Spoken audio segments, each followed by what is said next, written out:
First ഇന്നിങ്സിൽ Indian team എന്താണോ ആവർത്തിച്ചത് അത് രണ്ടാമത്തെ ഇന്നിങ്സിലും ആവർത്തിച്ചു എന്ന് പറയേണ്ടിയിരിക്കുന്നു. ഇന്ത്യയുടെ ലോ ഓർഡറും ടേലും കൂടെ ചേർന്ന് പിന്നെയും ഇന്ത്യക്ക് പണി കൊടുക്കുന്നു. ആദ്യത്തെ ഇന്നിങ്സ് നമ്മൾ കണ്ടതാണ് 430-3, പിന്നെ നോക്കുകയാണെങ്കിൽ 471-10. രണ്ടാമത്തെ ഇന്നിങ്സിൽ തനി ആവർത്തനം എന്ന് പറയേണ്ടിയിരിക്കുന്നു. 333-4, 364-10. കേവലം 31 റൺസ് എടുത്തപ്പോഴത്തേന് ഇന്ത്യയുടെ ബാറ്റിംഗ് തീർന്നു എന്ന് പറയേണ്ടിയിരിക്കുന്നു. നോക്കുവാണെങ്കിൽ അവിടെ ഋഷഭ് പന്ത് ഔട്ടാവുന്നത് 333 റൺസ് കണ്ടെത്തിയിട്ടാണ് അവിടെ ഋഷഭ് പന്ത് ഔട്ടാവുന്നത്. അവിടെ കരുണായർ വരുന്നു ബാറ്റ് ചെയ്യാൻ വേണ്ടി. കരുണായർ വന്ന് ഫസ്റ്റ് ഇന്നിങ്സിൽ എന്താണോ കാഴ്ചവെച്ചത് അതുപോലെ വന്ന് കിടന്ന് തുഴഞ്ഞു എന്ന് പറയേണ്ടിയിരിക്കുന്നു. തുഴച്ചിൽ ഏകദേശം 50 ബോൾ കളിച്ചു, കേവലം 20 റൺസ് എടുക്കുന്നത്. ബാറ്റ് വെക്കുന്നതില്ല. ബാറ്റ് വെച്ച് കഴിഞ്ഞാൽ ഇനി എഡ്ജായി പോയാലോ, ഞാൻ ഔട്ടായി പോയാലോ, അവസാനം വരെ അവിടെ നിൽക്കണം, എങ്ങനെയെങ്കിലും എനിക്ക് ടീമിൽ ഇടം കണ്ടെത്തണം.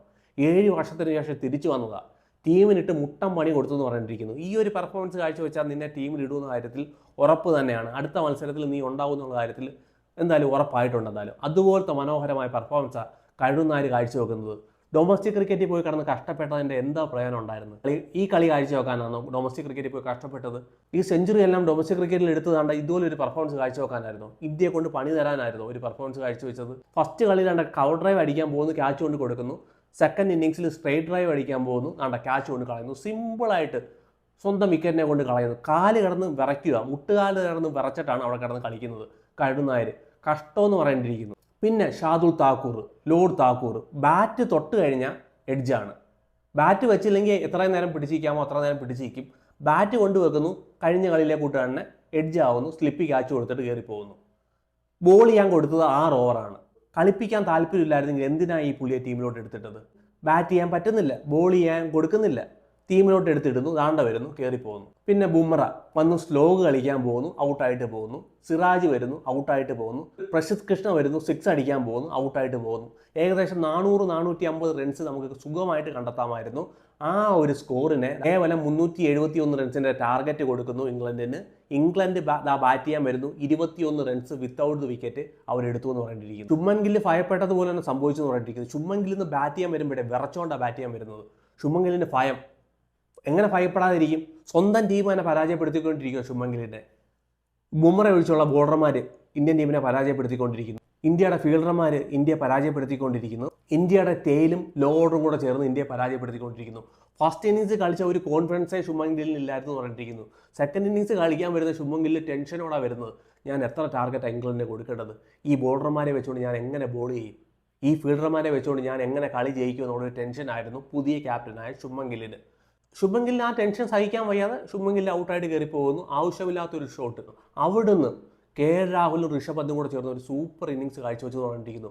195 റൺസിൻ്റെ ഒരു പാർട്ണർഷിപ്പ് ഉണ്ടാക്കുന്നു. ഗില്ല് ഔട്ടാവുന്നത് 92 റൺസ് നിൽക്കുമ്പോഴാണ് ഗില്ല് ഔട്ടാവുന്നത്. അവിടുന്ന് ഇന്ത്യയെ 333 പറയുന്ന ഒരു സ്ട്രോങ് ടോട്ടലി കൊണ്ടെത്തിച്ചു. ഇപ്പോഴും ഞാൻ പറയുന്നത് 350 റൺസ് വേണം ഇംഗ്ലണ്ടിന്. വലിയൊരു സ്കോറാണ്. പക്ഷേ ലീഡ്സിലെ റെക്കോർഡ് നോക്കുകയാണെങ്കിൽ 400 റൺസ് വരെ അവസാന ദിവസം ചേസ് ചെയ്തിട്ടുണ്ട്. സോ ലീഡ്സിലെ പിച്ച് ഒരു രീതിയിലും ബോളർമാർക്ക് സപ്പോർട്ട് കൊടുക്കുന്നില്ല. ഫ്ലാറ്റ് പിച്ച് എന്ന് പറഞ്ഞിരിക്കുന്നു.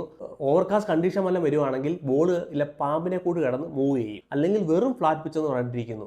5 ബാറ്റർമാരെ ഇന്ത്യക്ക് വേണ്ടി സെഞ്ചുറി എടുത്തത്. നമ്പർ 5 കഴിഞ്ഞാൽ ഒരുത്തനും കളിക്കുന്നില്ല.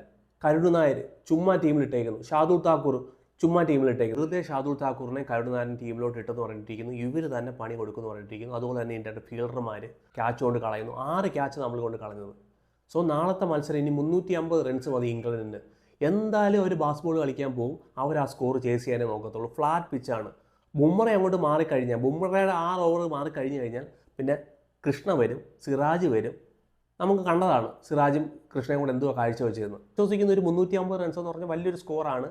ചിലപ്പോൾ അവരെ തളയ്ക്കാൻ പറ്റുമായിരിക്കും. പക്ഷേ നമ്മൾ ഒരു 400-450 റൺസ് ഉണ്ടായിരുന്നെങ്കിൽ സുഖമായിട്ട് ഈ മത്സരം എങ്ങനെയും പിടിച്ചു നിർത്താൻ കഴിഞ്ഞാൽ. ഒരു 400 റൺസിൻ്റെ ഒരു പ്രഷർ ഉണ്ടല്ലോ, അതൊരു പ്രഷർ തന്നെ ആയിരിക്കും സ്കോർ ബോർഡ്. എന്നാൽ ഇപ്പോൾ അവരെ സംബന്ധിച്ചിടത്തോളം കേവലം 350 റൺസ് മതി. അവർ നോക്കുവാണെങ്കിൽ 4.5-ലോ 6-ലോ റൺ റേറ്റ് കളിക്കുവാണെങ്കിൽ നാളത്തെ ഒരു ഫുൾ ഡേ ഉണ്ട് ഇംഗ്ലണ്ടിന്.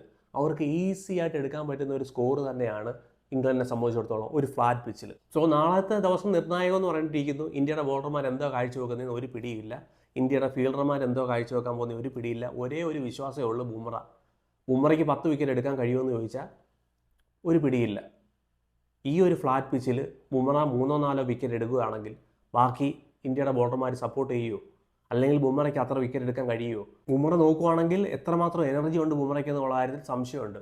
ബുംറ എത്ര ഓവർ എറിയിപ്പിക്കാൻ കഴിയുമെന്നുള്ള കാര്യത്തിൽ സംശയമുണ്ട്. സോ ഈ മത്സരം നോക്കുവാണെങ്കിൽ ഇപ്പോഴും 50-50 എന്ന് തന്നെ പറയാം. ഒരു അഡ്വാൻറ്റേജും ഇല്ല. ഈ ഒരു 350 റൺസ് ഇന്ത്യയെ സംബന്ധിച്ചിടത്തോളം വലിയൊരു അഡ്വാൻറ്റേജ് ഒന്നും ഇല്ലെന്നാണ് തോന്നുന്നത്. ലീഡ്സിലെ പിച്ച് കാണുമ്പോഴത്തേന് സ്കോർ ബോർഡ് പ്രഷർ അല്ലെങ്കിൽ അവസാനത്തെ ദിവസത്തെ പ്രഷറിൽ എന്തെങ്കിലും സംഭവിച്ചു കഴിഞ്ഞാൽ സംഭവിച്ചു. എന്നാൽ ജയിക്കേണ്ട മത്സരം, ഒരു 450 റൺസെങ്കിലും കണ്ടെത്തേണ്ട ഒരു മത്സരത്തെ ഇന്ത്യൻ ടീം നിസ്സാരമായിട്ട് കൊണ്ടു കൊടുക്കുന്ന ഒരു കാഴ്ചയാണ് കണ്ടത്. ഇന്ത്യയുടെ ടെയിൽ വളരെ മോശം. ഇന്ത്യയുടെ ലോ ഓർഡർ, പ്രത്യേകിച്ച് കരുൺ നായരും ഷാദു താക്കൂറും അടക്കമുള്ള ലോ ഓർഡർ വളരെ മോശമെന്ന് പറഞ്ഞിരിക്കുന്നു. നാളെ കണ്ടറിയാം എന്താണ് സംഭവിക്കാൻ പോകുന്നത്. ഒരു ഫുൾ ഡേ ഉണ്ട് ഇംഗ്ലണ്ടിനെ സംബന്ധിച്ചിടത്തോളം. അവരെന്താണ് ചെയ്യാൻ പോകുന്നതെന്ന് കണ്ടറിയാം.